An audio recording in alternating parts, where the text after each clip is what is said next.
I think one trend which is I think very clear is this shift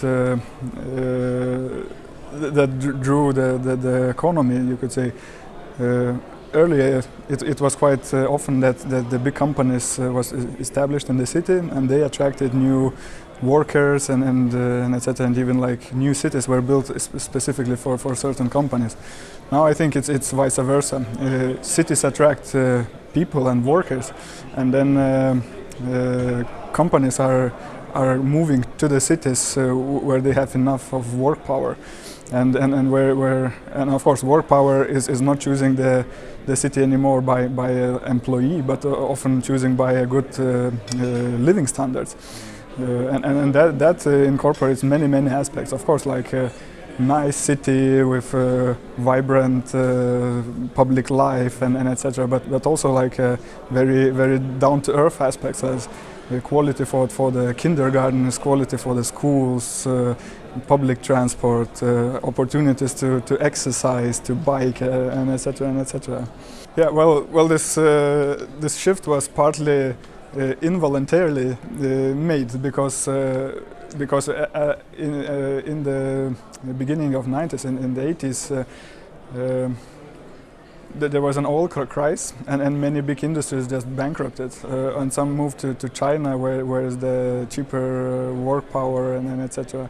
So now we have like it's quite complicated for European cities to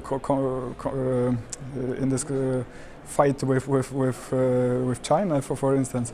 So we have to come up with something new, something that, and I think this know-how is something that we are good at, and we should focus at that.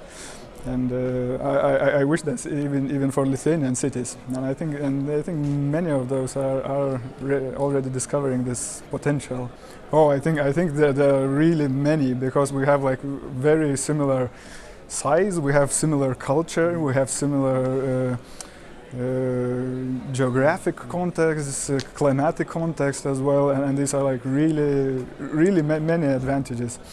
Similar traditions, you could say, as well, even when it comes to planning tradition.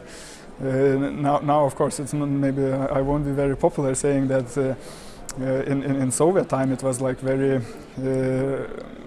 top-down approach. But actually at the moment you can see even in Scandinavia there is still this trend, but of course it has to be paired with bottom-up approach as well. But I think the main thing is that municipalities has to be proactive and give these guidelines, give the direction for the developers and for the whole community of the city. What are aspects that are welcome and what are aspects that should be avoided in planning. And I think I like the idea of this competition for the greenest project and the best and etc. because it's not focusing on the minimum standard, but it's like lifting your eyes up and to see how you can do better than just minimum. That's, I think, is very important.